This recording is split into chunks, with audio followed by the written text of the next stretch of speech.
Bonjour tout le monde, nouvelle vidéo. Aujourd'hui, on va parler du footprint, le fameux footprint. Je vais vous présenter un concept, un pattern, une récurrence, appelez ça comme vous voulez. Je vais vous apprendre à repérer un petit truc sur le footprint, plus qu'un petit truc d'ailleurs. Disons un pattern footprint, un pattern order flow, que moi j'utilise quasiment au quotidien, que je trouve très pertinent. Moi j'appelle ça une divergence footprint, une divergence delta. Pour ceux qui me suivent un petit peu, vous connaissez le concept, appelez ça comme vous voulez. Je vais vous montrer plusieurs exemples sur le footprint avec une petite explication théorique sur Excel pour que vous puissiez bien comprendre. Donc là, je suis sur un compte d'évaluation. Vous voyez, j'ai pris, au moment où je fais la vidéo, j'ai pris un trade aujourd'hui, un autre hier. Donc on va prendre ces deux trades-là, enfin du moins on va prendre en exemple sur le footprint ce qui s'est passé au moment de ces deux trades-là pour vous exposer un petit peu ce concept de divergence, divergence footprint. Alors on rentre dans le vif du sujet, la divergence footprint. Ça va être un pattern qui va me permettre de repérer quelque chose pour prendre un trade en contre-tendance. Donc ça va me permettre de repérer après une jambe baissière un éventuel bottom de marché, du moins un point de rebond potentiellement pertinent. Exemple, vous voyez ici j'ai pris un long. Ça m'a permis de repérer ici un bottom qui n'était pas un bottom de marché, mais je m'en fiche, j'ai eu le temps d'y faire mon TP. Je peux vous zoomer ça, voilà. Vous voyez. À l'inverse, sur le trade d'aujourd'hui au moment de la vidéo, ça m'a permis de repérer ici, hop, un top de marché qui était là pour le coup vraiment à très court terme, mais ça m'a permis de repérer, disons, un point de rejet plutôt. Là, c'était pas vraiment un top de marché, mais disons un beau point de rejet. Donc c'est un outil pour du trading 100% en contre-tendance. Enfin un outil. Ce pattern-là, je vais pouvoir l'utiliser que pour du trading contre-tendance. C'est important à savoir. Ensuite, pour que la notion soit pertinente, il faut que sur mon footprint, j'utilise alors soit une affiche, une time frame, disons, temporelle, donc un graphique en minutes par exemple, soit que j'utilise certains aiment bien utiliser dans un affichage en range, donc par exemple un nouvel élément de footprint tous les 5 points, 10 points, peu importe votre instrument ou la volatilité, parce que j'ai envie d'avoir une constante, parce que le concept de la divergence footprint, divergence delta, ça va être d'avoir un point fixe sur lequel comparer. Par point fixe, j'entends, par exemple, moi j'ai mon footprint en 5 minutes, donc j'entends comparer ces 5 minutes-là avec ces 5 minutes-là. C'est-à-dire que je laisse autant de temps au marché pour faire ceci, cela, sur cette bougie footprint, et je laisse autant de temps au marché, donc c'est-à-dire 5 minutes, sur cette nouvelle bougie footprint. Donc je lui ai laissé autant de temps dans deux cases différentes. Voyons comment il a décidé d'évoluer. Plus de volume, plus d'acheteurs, moins d'acheteurs, plus de vendeurs, on verra ça juste après. Pareil, si j'utilise un graphique en range, donc avec une bougie tous les 10 points, j'ai une constante aussi. Comment ont évolué ces statistiques, ces métriques sur 10 points, les 10 points précédents, face à ces 10 nouveaux points. Moi, j'utilise le footprint en 5 minutes. Il n'y a aucune bonne réponse. Je sais qu'il y a ce mythe sur Internet des timeframes, il n'y a aucune timeframe miracle. Moi, j'utilise par 5 minutes en habitude. Vous l'utilisez comme vous voulez. Ce qui est important, c'est de l'utiliser le plus souvent possible dans la même timeframe. Comme ça, vous allez vous habituer, vous allez habituer votre cerveau à reconnaître les ordres de grandeur. Si vous regardez tout le temps le footprint en 5 minutes, vous allez pouvoir vous dire, ah ok, à cette heure-ci, tant de volume, c'est vraiment beaucoup. Ça, ouais, c'est dans la norme, ok. Ah, ça, c'est anormalement petit. Pareil pour le delta, on va voir juste après ce qu'est le delta. Ok, là, c'est très acheteur. Là, je sais, en comparaison, sur ces stats-là, sur des bougies de 5 minutes, bougie footprint 5 minutes, ok, là, mon delta est vraiment gros, vraiment petit. Ça, je vais pouvoir l'acquérir avec le temps si je fais l'effort de toujours regarder la même time frame. Parce que forcément, si je switch de time frame en permanence, je vais voir des infos partout, je vais pouvoir un peu m'inventer une raison de rentrer en trade. La réalité, c'est qu'on a envie qu'il y ait le moins de signaux possible. On veut éviter les faux signaux, puisque moins il y a de signaux possibles, plus ils seront de qualité. C'est comme ça que ça fonctionne, malheureusement. Donc il n'y a peut-être pas beaucoup d'opportunités de trade, mais même si on n'a pas beaucoup de signaux, au moins ils seront plus pertinents. Ça, on va l'obtenir en se forçant à trader, enfin, en observant au moins sur le footprint d'une seule time frame. Donc moi, comme j'ai dit, je suis en 100 minutes, c'est un choix, une habitude, peu importe, c'est absolument pas une recette miracle. Donc regardons le trade d'hier déjà au moment où je fais la vidéo. Donc on était, disons, dans une jambe baissière. Hein. Je vous fais pas un dessin, enfin je viens de vous le faire du coup. Mais c'était un marché relativement baissier jusqu'ici. On était, enfin, du moins un mouvement relativement baissier. Et donc je surveille mon footprint. Quand j'arrive dans une zone qui m'intéresse, on verra pas ça dans cette vidéo, pour essayer de voir ce qui pourrait se passer si on peut éventuellement dessiner un bas de marché. Donc on voit là au moment où je réfléchis à prendre le trade, il était 18h15, 20. On va aller voir ce qui se passe sur les footprints à ce moment-là. Vous voyez, j'y suis déjà. Donc on est bien dans une jambe baissière. Vous voyez là, depuis les 17h35, je rappelle, on est en gros sur cette jambe baissière là, hein, voilà, aux alentours de 17h30 jusqu'à 18h30. On est ici pour vous situer. Vous voyez, ça baisse, ça baisse, ça baisse, ça baisse. Voilà, j'arrive sur ce fameux bottom à court terme là, auquel on va s'intéresser. Alors, quel est le raisonnement derrière une divergence footprint, une divergence delta? On va vouloir se dire, attendez, je vais pas zoomer tout de suite, pardon. On va vouloir se dire, ok, je suis dans une jambe baissière. Pour ceux qui ont peut-être utilisé ça à leur début ou qui l'utilisent encore, on est dans une jambe, je vais être dans une jambe baissière, puisqu'on va chercher un exemple de contre-tendance longue, là on va chercher un rebond. Je vais être dans une jambe baissière et je vais observer comment évolue le volume. Parce que le raisonnement de base, la logique première, moi je l'ai eu quand je débutais et que je regardais le volume sous cette forme en bas du graphique, je pense qu'on a tous utilisé cet indicateur, entre guillemets, hein, si on peut appeler ça un indicateur, de se dire ok, j'ai une jambe baissière, un mouvement baissier, avec de plus en plus de volume. Qu'est-ce que je pourrais en déduire? Un peu bêtement au début, enfin bêtement, le terme est mauvais, mais le raisonnement le plus logique qu'on pourrait avoir. Ça baisse, il y a de plus en plus de volume, on pourrait se dire, ah ok, il y a de plus en plus d'intérêt porté à ce mouvement baissier, donc c'est les vendeurs qui portent de plus en plus d'intérêt et qui contribuent au fait que ce volume est en train de croître. Ça sera un raisonnement plutôt logique. Mais si je regarde mon footprint, ok, vous voyez là, baisse, là c'est une belle bougie de la jambe baissière, il y a une belle baisse sur cette bougie-là, sur cet élément footprint, avec un fort volume.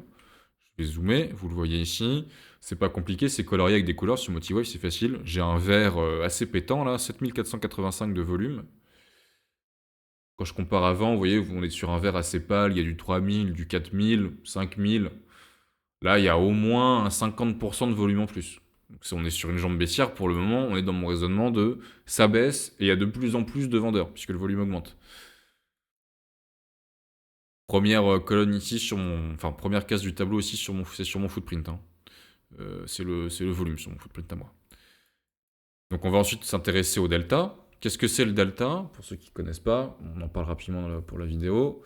Ça va être les acheteurs moins les vendeurs. Calcul tout bête. Imaginons, j'ai 200 acheteurs, 100 vendeurs, 200 moins 100, j'ai 100 de delta. Imaginons, j'ai 200 acheteurs, 400 vendeurs. Là, mon delta va passer en négatif, évidemment. 200 moins 400, ça va me faire moins 200. C'est mon delta. Tout simplement, acheteur moins vendeur. Donc, delta négatif, ça veut dire, donc là on a 5 minutes, delta négatif sur 5 minutes, ça veut dire qu'à la fin de ces 5 minutes, la main était au vendeur, disons, la majorité qui l'a emporté, enfin les vendeurs ont emporté la majorité, c'est les vendeurs qui ont emporté la majorité, ou les acheteurs, peu importe. C'est comme ça que fonctionne le delta. Donc on voit ici, ça baisse avec du volume, un fort volume, et c'est les vendeurs qui ont très largement la main, puisque le delta a clôturé ici, c'est mon delta de clôture dans cette case, il est clôturé à moins 639. Je vais vous montrer rapidement peut-être d'ailleurs. Voilà, vous avez le détail ici, hein, n'hésitez pas à refaire pause sur la vidéo pour voir un petit peu la légende, volume, delta, minimum, maximum, delta en pourcentage. N'hésitez pas à repasser sur ça, ce sera peut-être un petit peu plus clair. Donc retournons à ma bougie de 18h et quelques.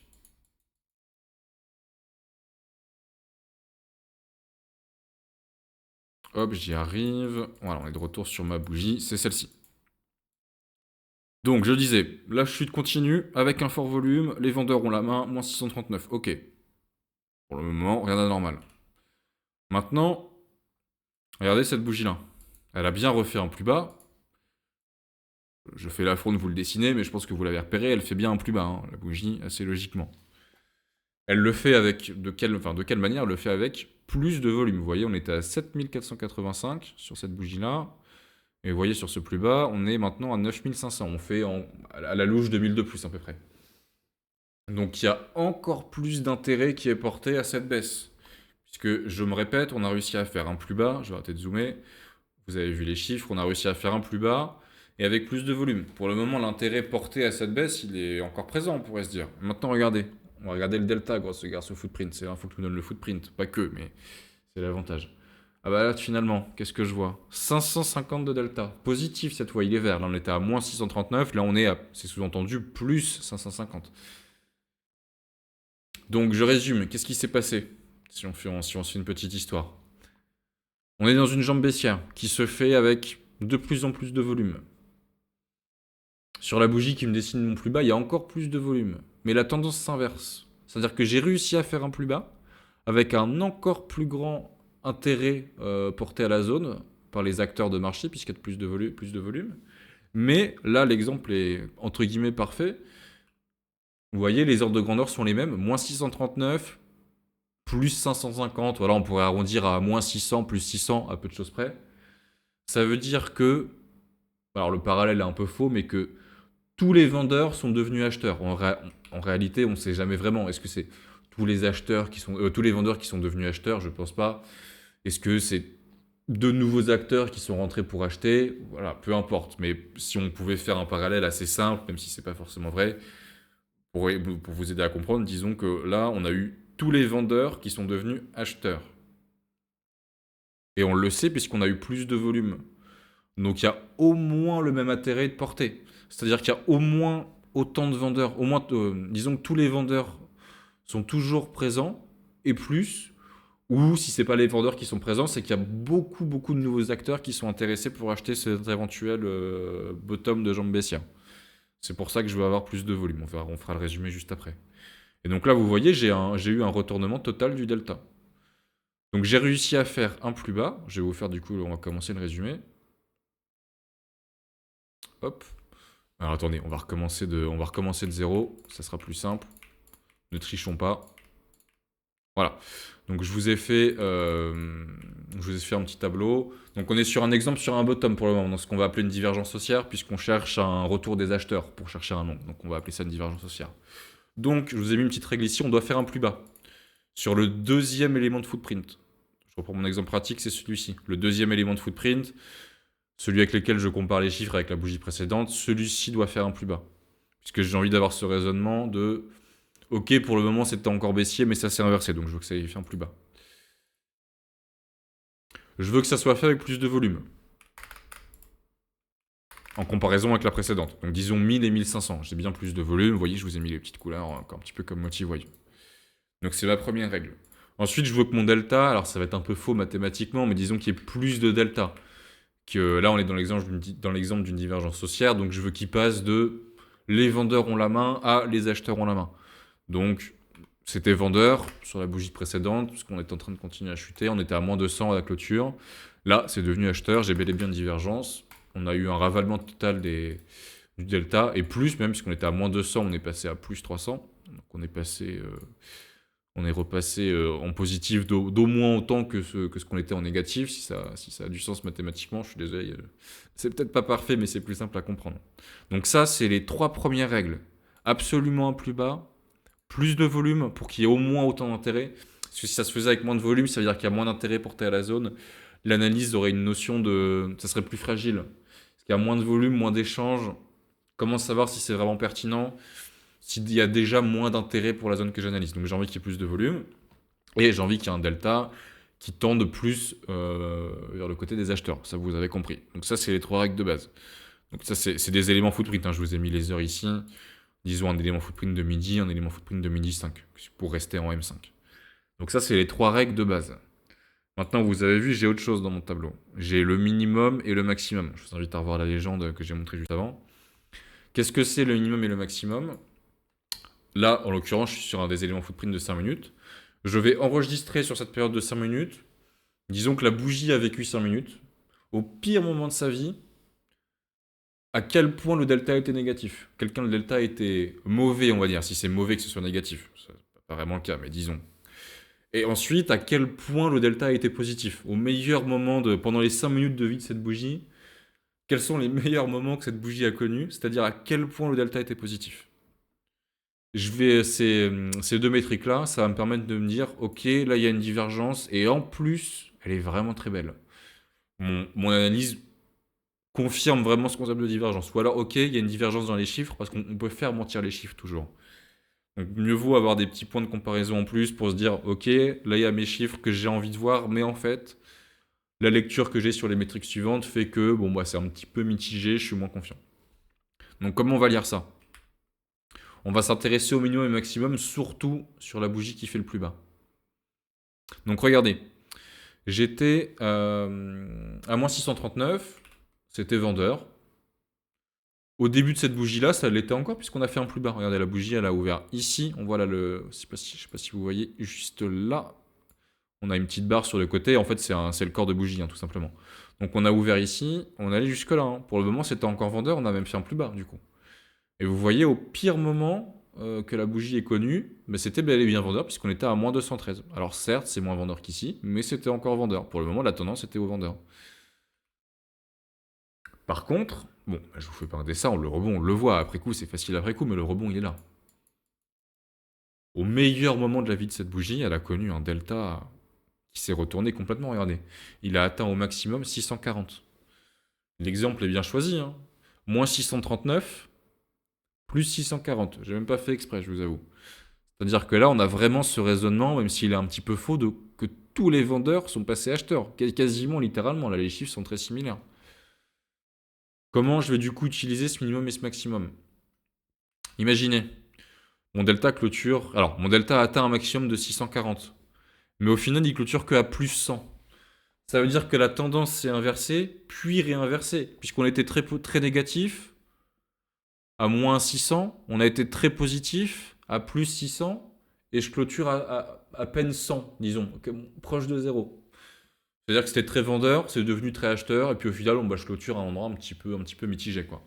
Donc, comment je vais analyser une belle divergence? J'ai envie de clôturer proche du maximum atteint. J'ai envie de valider cette majorité acheteuse et que cette majorité acheteuse reste présente jusqu'à la clôture de la bougie. Donc, dans mon tableau, j'ai envie qu'on clôture, je l'avais préparé sur le côté, j'ai envie qu'on clôture proche du max. Donc imaginons on a été un peu au-delà de 300, disons 350, on en clôture pas loin. Le delta de clôture ici, donc ici, pardon, il en clôture vraiment pas loin. Ensuite, le minimum, j'ai envie qu'il témoigne du fait qu'au début, c'était encore relativement vendeur. Puisque j'ai envie de voir un plus bas, forcément pour que la divergence existe, j'ai envie de voir un plus bas. Donc, moins pertinent, mais j'ai envie de voir quand même un minimum qui me prouve que c'était encore très très vendeur. Ça renforce l'idée d'inversion du delta. C'était moins rouge, certes, mais on est quand même passé de moins 213 à plus 500 et quelques, c'est pas rien. Donc j'ai envie d'avoir un minimum qui prouve euh, que le début de bougie était encore vendeuse, puisque de toute façon je veux voir un plus bas. Donc quitte à avoir un plus bas, j'ai envie que ça continue à être vendeur au moins au début de la bougie.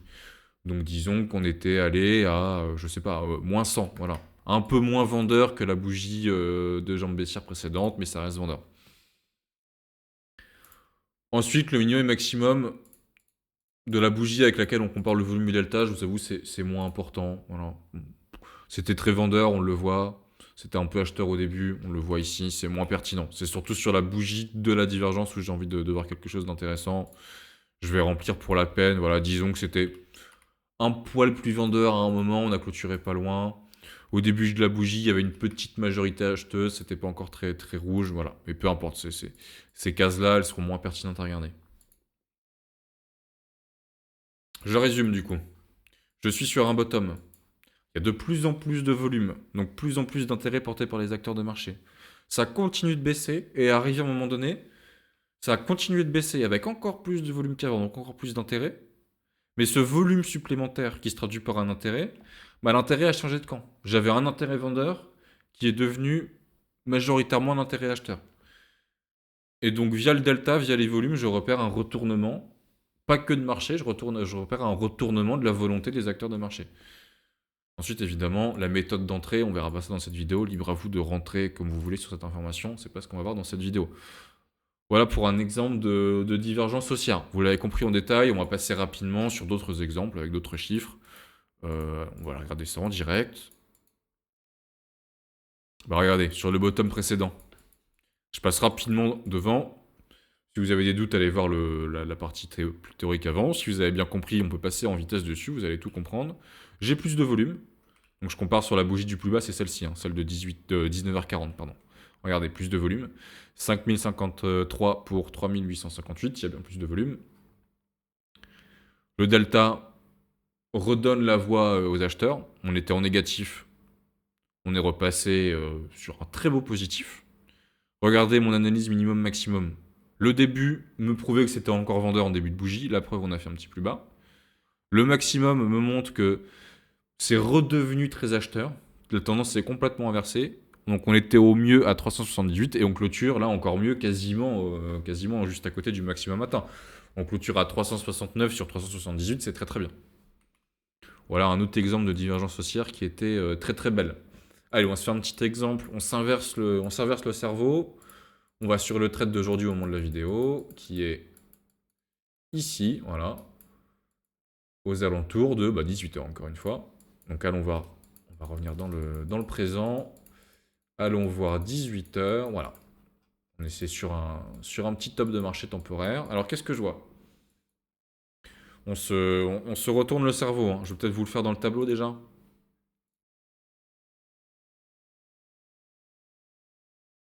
Exemple de top.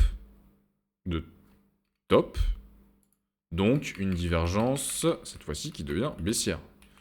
J'appelle ça une divergence baissière parce que je vais avoir envie de chercher un short avec cette info-là, tout bêtement. Plus de volume, c'est toujours ce que j'ai envie de voir. Par contre, même si c'est peut-être pas très correct mathématiquement, je ne sais pas, maintenant je veux voir moins de delta. Puisque je veux voir un delta qui redonne la voix au vendeur. Donc pour le moment, c'était très haussier. Je vais tout simplement inverser les chiffres, regardez. 300, c'était très haussier, donc en vert. Allez, il y a un ton au-dessus. Ça devient vendeur. Donc j'inverse les chiffres, hop, moins 200, tout bêtement. On redonne la voix au vendeur. Alors que pour le moment, c'était très acheteur. Mon minimum me montre que le début de bougie, c'était un début de bougie qui était début de bougie acheteuse. Plutôt le début de bougie était acheteur. Le début de bougie était vendeur, ça sera un peu plus correct. Le début de bougie était acheteur, donc... Alors attendez, il faut que j'inverse du coup, excusez-moi. Je vous explique ça juste après. Faut évidemment que j'inverse. Quand je le fais sur Excel, c'est plus difficile. Hop, hop, hop, voilà, pardon. Pourquoi j'inverse? Je suis sur une divergence baissière. Donc, sur une divergence haussière, j'avais envie, je peux y retourner, mais sur une divergence haussière, j'avais envie de voir une clôture proche du max, puisque le max c'est le plus haut, donc un delta très acheteur. À l'inverse, sur une divergence baissière, j'avais avoir envie d'un delta qui reste proche du piratin, puisque je cherchais un short. Donc, on va pouvoir marquer ici, pardon, clôture proche du minimum. Donc disons que c'était un poil plus vendeur à un moment, donc comme tout à l'heure, donc disons moins 250 par exemple. Et le début de bougie était encore relativement acheteur, avec peut-être un peu moins, disons 100. Voilà. Voilà. Je ne sais pas si c'est un petit peu confus, vous m'excuserez. Je vais vous montrer un exemple de suite, vous allez tout comprendre. On va quand même préciser ici d'ailleurs, hein, la bougie doit faire un plus haut, évidemment, vous l'avez compris. Donc je veux un plus haut, avec plus de volume, un delta qui redonne la main cette fois-ci au vendeur. Une clôture proche du minimum qui me montre du coup que ça reste vendeur. Et un début de bougie qui était encore acheteur, puisque de toute façon je veux voir un plus haut. Voilà. Donc passons de suite à la pratique. Regardez, donc c'est mon trade ici, hein, vers les... je vais remettre le crosshair, hop, vers les 17h55. Hop, on est bien ici. Le haut est à 17h55. Je vous remontre, hein, mais c'est bien un haut, vous voyez. Hop, le plus haut était ici, on est passé ici, tout simplement. Allons voir le détail des chiffres. Donc c'est cette bougie-là, 17h55. J'ai en effet plus de volume. 5372 pour 4768. Ça commençait à être vendeur pour le coup. Ça commençait à être vendeur. On pourrait... Alors, je vais pas commencer à sortir en dehors des clous. On pourrait se dire que ça serait plus pertinent de sauter une bougie et de la comparer avec celle-ci. Parce que vous voyez, le plus haut consécutif, il se fait entre là et là plutôt. Puisque cette bougie-là, elle a fait un plus bas par rapport à la précédente. La vraie force acheteuse était plutôt dans cette bougie-là. Mais je vais pas sortir des clous, on va quand même se dire qu'on compare avec celle-ci. Forcément, comme j'ai dit, les chiffres, on leur fait dire ce qu'on veut. Hein. C'est relativement mécanique comme concept footprint, mais si je veux vraiment performer, il faut que j'incorpore une petite notion discrétionnaire. Il faut que je laisse une petite place à la liberté de manipuler les chiffres comme je l'entends. Malgré tout, ça reste quand même une divergence puisque j'ai plus de volume et le delta redonne encore plus la main aux vendeurs. Les vendeurs avaient déjà la main, moins 340, les vendeurs ont encore plus la main, moins 374. On est sur un moment de marché où il y a moins de volume, moins d'intérêt, donc tout est plus petit, mais la divergence est quand même là. Comparé à la divergence baissière de tout à l'heure, vous voyez les ordres de grandeur, là, il y a 2 fois moins de volume à peu près. Ça paraît moins parlant, mais le concept reste là.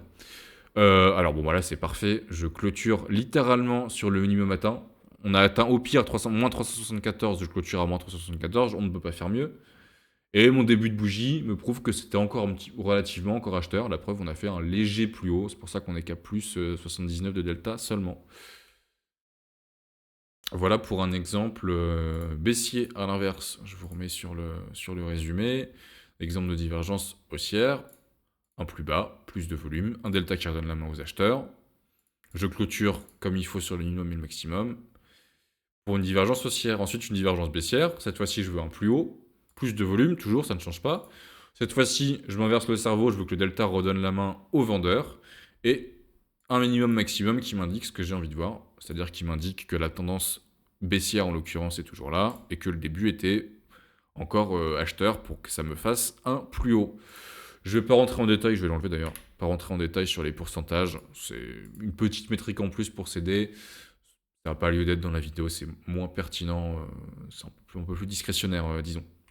Voilà, retenez bien ces quelques règles. Disons une pour le plus haut, enfin pour le plus haut, le plus bas, 2 et 3. Minimum ces 3 règles-là. Plus haut, plus bas en fonction de divergence haussière baissière, plus de volume et un delta qui va dans le bon côté vendeur-acheteur. Au moins ces 3 règles-là.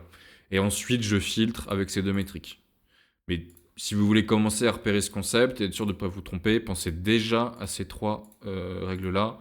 S'il n'y a pas ces 3 règles, et pensez bien à vous retourner le cerveau entre je suis sur un bottom, je cherche un long, un rebond.